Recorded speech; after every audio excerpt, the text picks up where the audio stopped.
Hello, everyone, and welcome back to Road2Wellbeing, the podcast where we explore innovative approaches to employee well-being with the leaders who are reshaping how we think about workplace wellness. I'm your host, Zikea McCurdie, the Director of Wellness Programs at Wellness 360. So today, we're taking a fascinating journey around the world to explore how different cultures approach wellness and what American companies can learn from global perspectives on workplace health. In our increasingly diverse and global workforce, understanding these cultural differences isn't just interesting, it's essential for creating wellness programs that truly serve everyone.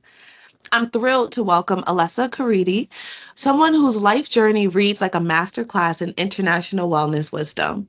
Alessa is the Power Posture Pro and founder of JoBuFit, but her story starts long before that, with a UCLA education in anatomy and world arts and cultures, followed by transformative experiences living and teaching across three continents from studying in Paris and Florence during her university years to owning and operating a Pilates studio in Okinawa, Japan for 3 years to building wellness businesses here in America.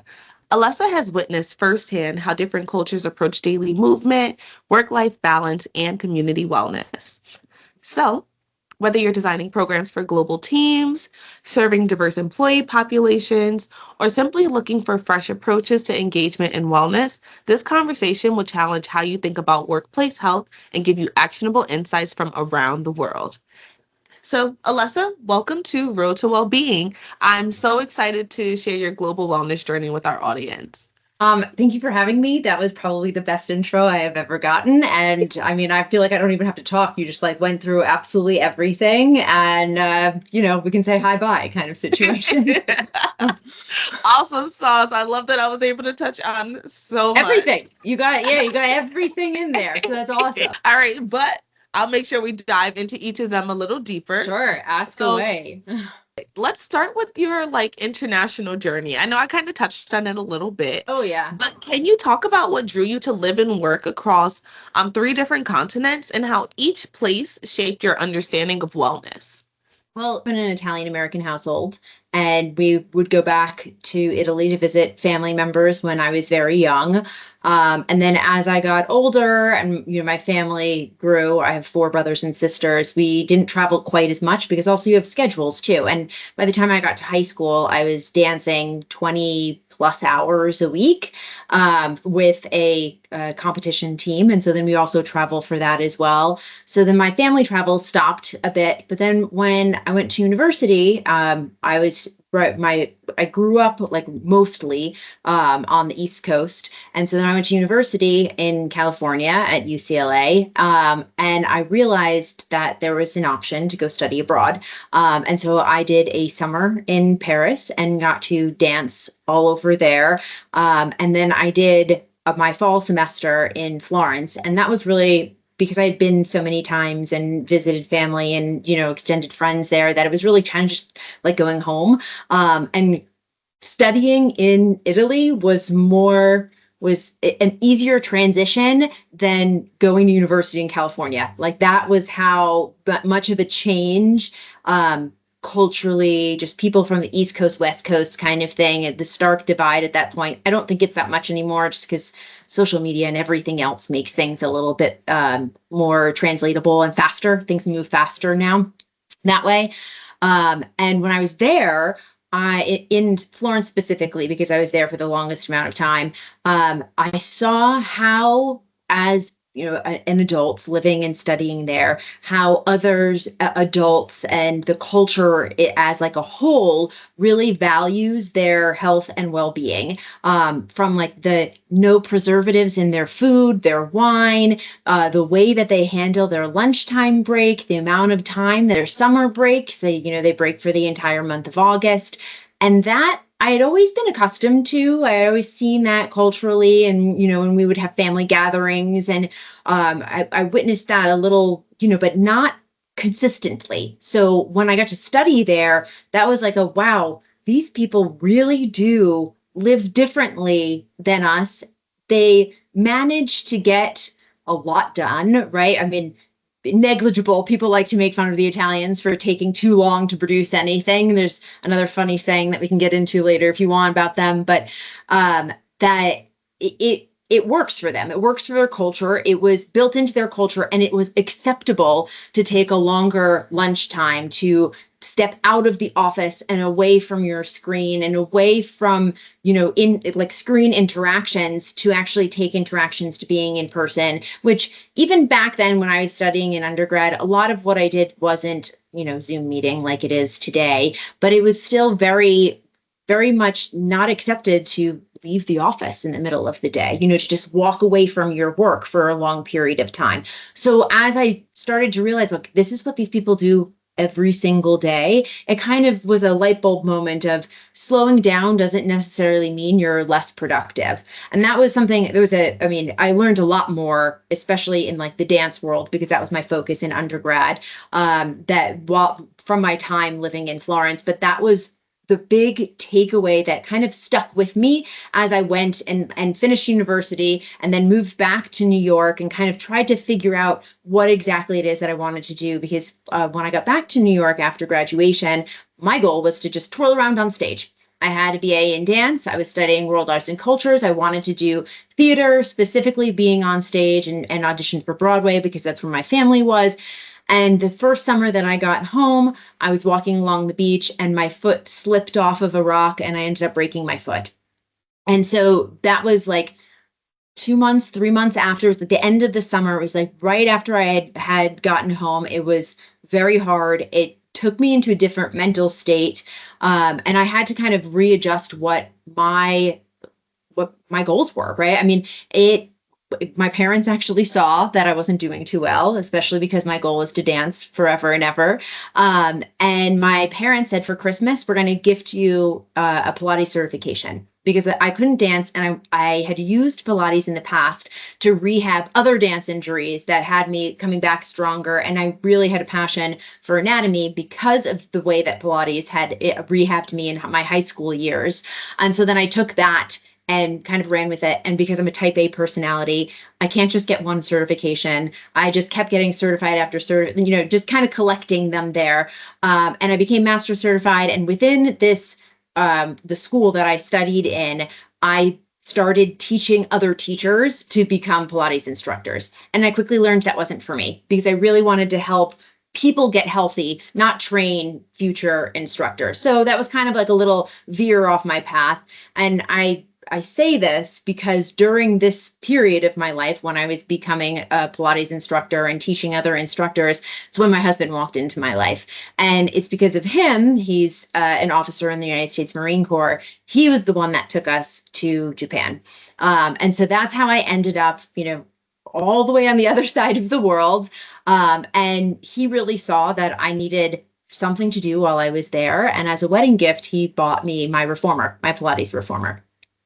And so I was like, okay, I guess I'm going to start teaching Pilates there. And I opened the island Pilates studio in Okinawa. And while I was there, I trained Marine sailors, soldiers, airmen, DOD professionals, stay-at-home caregivers, triathletes that were training on the island. I've trained locals as well that were, they're Japanese, and I only had a basic understanding of Japanese. And so I had anatomy books, one in English and one in Japanese, and the same book, so that I would be able to open the book and kind of point to the pictures on the page. And they, a lot of Pilates is, monkey see, monkey do. So you can kind of show things, and the class moves. There's no real conversation. You just follow the teacher, you get the workout in. So it's one of those things that just works. It doesn't matter what language you're in. So I was very lucky with that.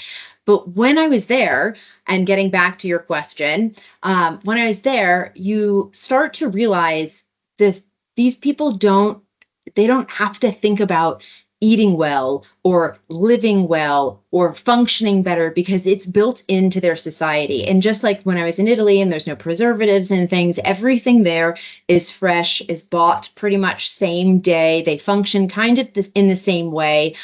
What they eat is very different than my Mediterranean growing up household. So that was a little bit of adjustment, both for like my mindset and my digestive tract. But it worked out well, because everything is still very clean there. Now they have a little bit when you're talking about the Japanese culture, it's very much at home female centric because men work 7 days a week. So they have a little bit of a mental health issue that goes on within their culture because they don't see weekends the same.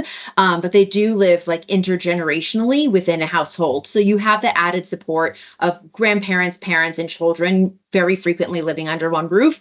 And so that was a very, you had support from all different ages. And so that was a different way that I got to experience the culture there. And also, I'm a big walker. I love my morning walks. It's the way that I start every day. And so when I was walking my dog there when we were in Japan, I walked pretty much the same route to every morning, pretty much the same time every morning.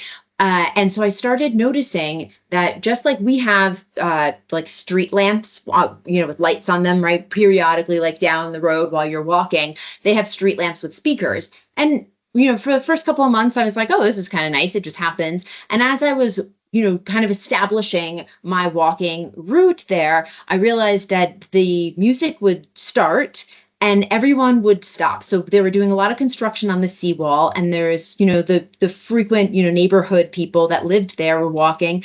And so like the little old lady would tie her dog to the bench or the pole, and they would all do the same movement exercise at the same time every day when the same music would play.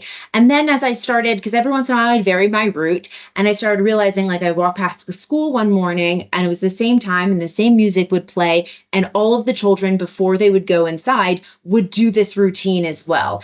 And so then I started doing a little bit more research because I started noticing it like throughout the neighborhood while I was walking.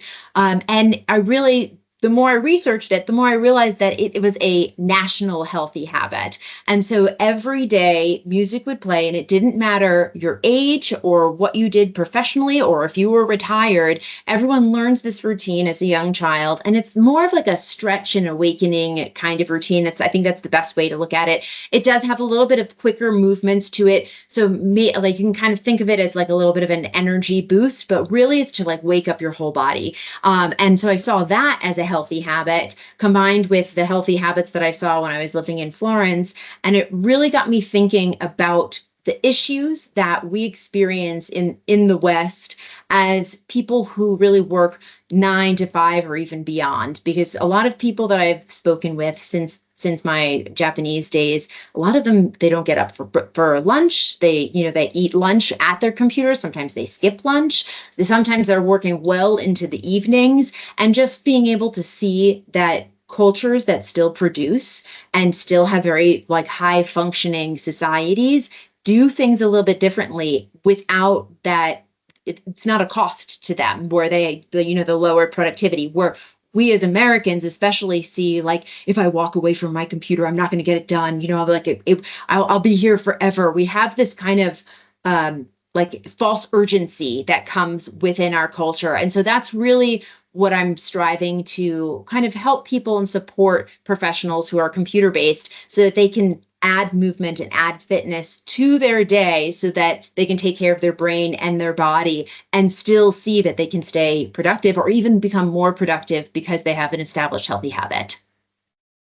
I love that. Thank you so much for taking me through That was a your lot. I journey. know. No, like I love it though, because I feel like every step of the way, it kind of fits kind of one of my personal life models is that you never know what that next step in your journey is gonna like feed into for your future. Yeah. And it seems like you were kind of just open to all the different transitions that came up, and it all ended up aligning to bring you to the space that you're in now. Definitely. I Um, mean, yeah, it doesn't, I studied dance in undergrad, and dance was a very useful tool to help make me understand my body. And so I had that kind of foundation with an understanding what healthy and what movement should look like and feel like. But then I really didn't understand the plight of the computer-based worker, because that was never my goal. But when I started seeing the way other people and the stressors that other people who do sit at computers all day long have, I was able to kind of say, wait a second, like, but these people do it differently, and they still sit at a computer. So yeah, Yeah. hindsight, using things. Bill, I always tell people, like, what I do is really just this giant mashup of my lived experiences.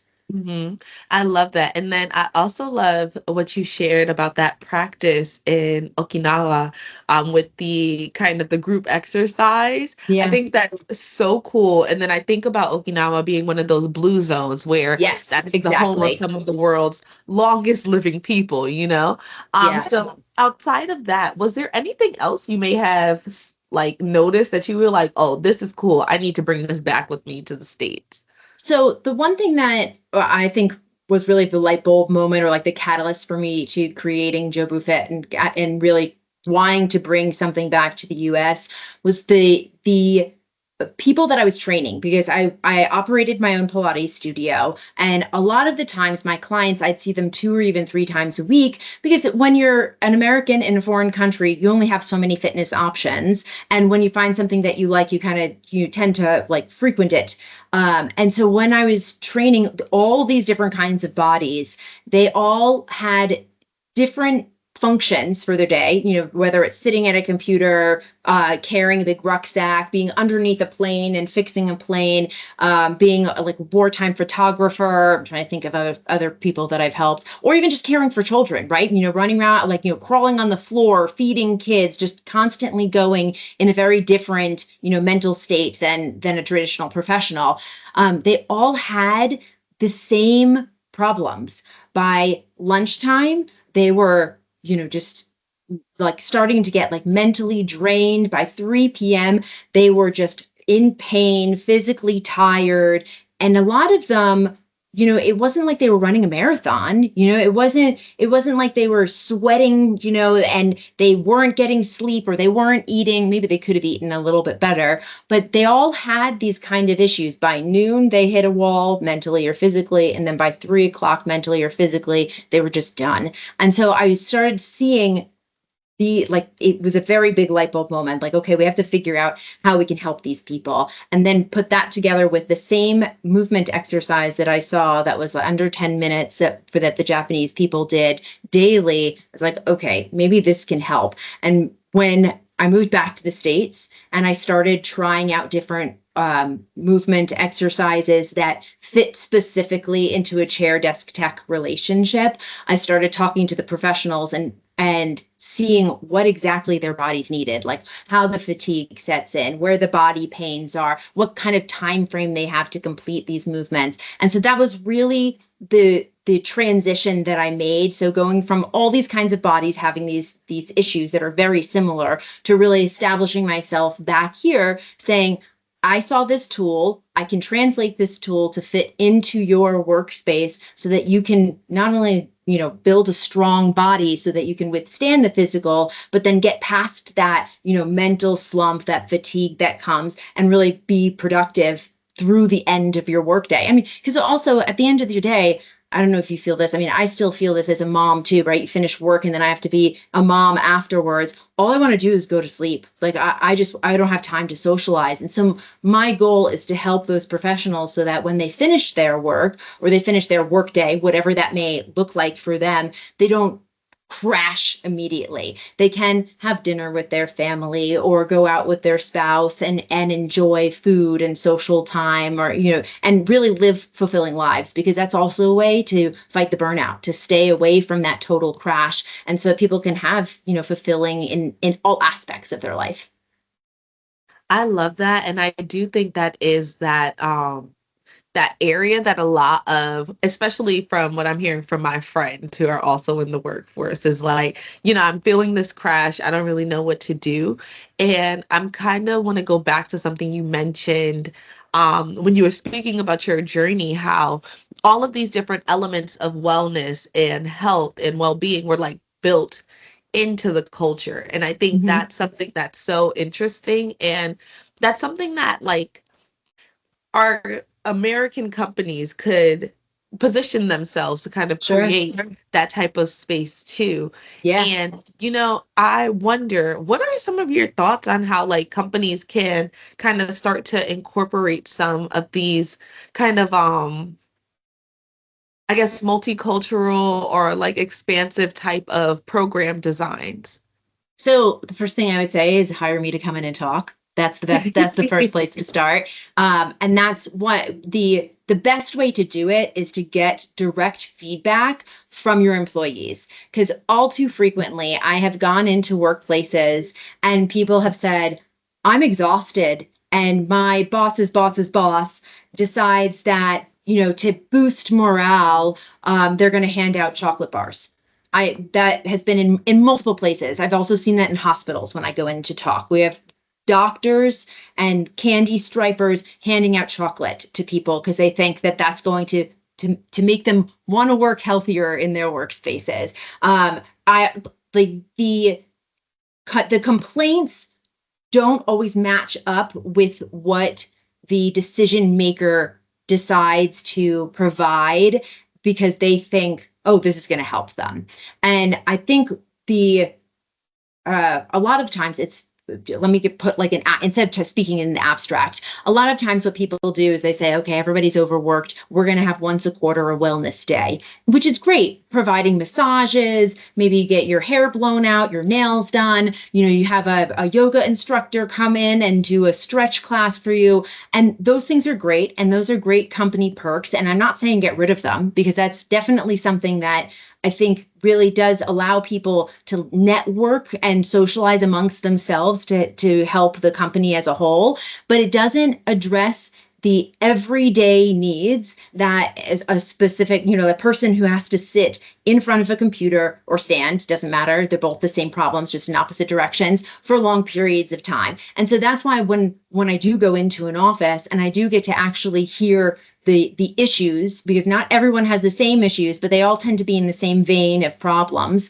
that way we can actually formulate a plan that works for that company, for the issues that if you're working from noon to 8 p.m. or you're doing 9 to 5, whatever your workplace schedule, organization, your normal day is, we can kind of schedule those things. That I start, like the very first thing that I teach is either how to sit or stand at your workspace, because it is amazing how much can be adjusted by just understanding how your body works, and not like looking at the person next to you or comparing something on a screen or seeing an image, but actually being able to talk people through, this is where your feet go, this is where your legs go, your spine, your shoulders, your head and neck. And it really only takes about, once you get good at it, like 30 seconds. So just to have that quick check-in so that way you can adjust yourself, because what happens in workspaces, especially if you're sitting, happens in standing too, but more in a sitting,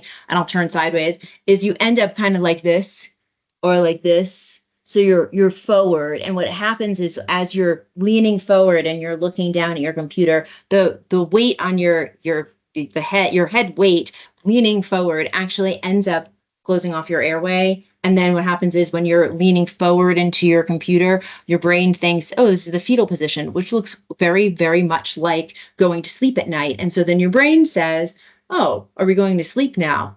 And it says, oh, okay, I can start shutting down. So when you're closing off your airway, you're getting less oxygen because your brain is telling you rest time. It's slowing down the rate of breathing there. And that alone, just not understanding your body and your proper posture, puts your brain into the like, I don't have to do this anymore. Now sounds like a good time for a nap, because it doesn't say, oh, computer, oh, have to work, especially if you're there for a long period of time. So when you can adjust something as simple as your posture in 30 seconds, you're going to wake up your body. You're going to start breathing again. You're going to add just a little bit of movement. So you're bringing energy back into your extremities, your fingers, your toes, your eyes, your ears. The blood is going to start flowing again. And then you're able to kind of carry on with your workday. So that's kind of the first place I start. And then we can go into movement and how to schedule your day and structure your day and get ahead of stress and all the other tools that I teach companies when we do come to this is the problem and let's find the solution now. I love that. And I love that it's like a recurring theme I've been hearing on the past few episodes, that starting anything with a wellness program or designing it, it always starts with really speaking to your employees and really getting Yeah. to know what their needs are first. And I think that is a part where a lot of the disconnect kind of comes in. Yeah. But we're coming up on our last few minutes, and I would love to get some insight from you from like based on your international experience. What wellness trends from another culture do you predict will become mainstream in the American workplaces next? Oh gosh, I've seen so many. So mainstream, I'm not so sure about. Fads are big because a lot of these like things, accessories, wearables, they Yeah. tend to come into play. I've seen a lot of um I can't remember what it's called, like a chair rocker thing, something that you put like physically behind you so that you can like go like this to get like an ab workout in while you're working, which doesn't really make sense because I don't know how you can type like while you're bouncing back and forth. And that there's a lot of issues with that too, because when you add mindless movement into your day, and a lot of these things, these like accessories, these productivity tools that they call them, aren't really productivity tools. What ends up happening is it starts using part of your brain to focus on the action, and then it takes away from the function, from the full focus and function of the activity or the task that you have to achieve in front of you. And then also the other thing too, that has been a big thing, especially in like in Eastern cultures, are these productivity games. I think that's been really big.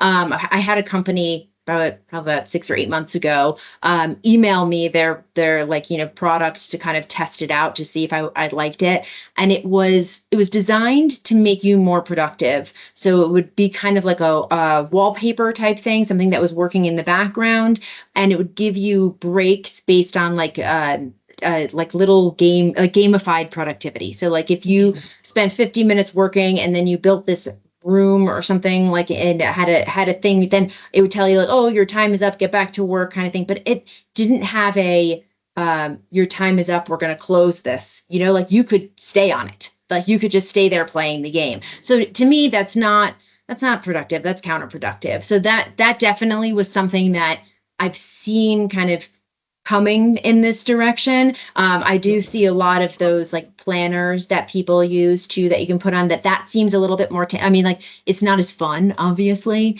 but it does, it like the planner does have, kind of an interactive component to it. So it does keep you more on task than like gamifying productivity. So I think those are a couple of things. And then like the vest things that you can wear under your shirts that are like they kind of look like those heart monitors that athletes wear. They kind of wear them around. Like they look like men wearing bras. I don't know how else to put that. But this is like a thing that like is supposed to like hold you up. And if you kind of hunch forward, it vibrates or something. That would terrify me. Like that, I couldn't handle that. But it's they're overcomplicating things, right? You have to buy something, you have to remember to put it on, you got to remember to use it, you got to remember to play the game and then get back to work. Instead of just saying, let's create a health schedule. And if we work within the health schedule, if a meeting goes over and you miss it, you miss your allotted time, just take it then. There's nothing stopping you, right? The hardest part is always going to be when you're doing a movement, when you're doing a stretching break, when you're doing something that you're stepping away, to say to your brain, okay, now it's time to get back to work. But once you establish those healthy habits, just like the Japanese people do, they have music that ends, and you can line it up so that you have 3 minutes or your favorite song that plays, and you can do a jump around or dance around. I've seen so many people do that, which is fantastic. Adding something like that so that it has a definite ending so that you can get back to your focused work is going to be the easiest, cheapest, and most productive way to keep you on task. And once you establish this, healthy habit, healthy schedule within your workday, your brain and your body are going to start craving it. And so the more that you do it, the easier it's going to get, as long as you can give yourself grace, right? Because if you're on a phone call, it goes a little bit long. Don't say like, oh my gosh, I can't do it now. I have to get to my next hour of work. Just take 5 minutes instead of 10 minutes. Adding that in will not only, keep your body and brain on track to create that habit, but it will help you stay ahead of the stress instead of thinking, oh my God, I can't do this now, which is the stressor, right? It's something that you missed. So let's step back from the stress. Let's stay on our health schedule, and don't buy all those things that end up in a drawer long term. You shared so many different bits of knowledge today. I really Thank you. appreciate it. I'd love to have you back on the show sometime. Anytime. And to our listeners, thank you so much for listening in today. And make sure you all like, subscribe, leave a comment, and let us know what you might want to learn from Alessa on our next episode. So have a great day, everyone.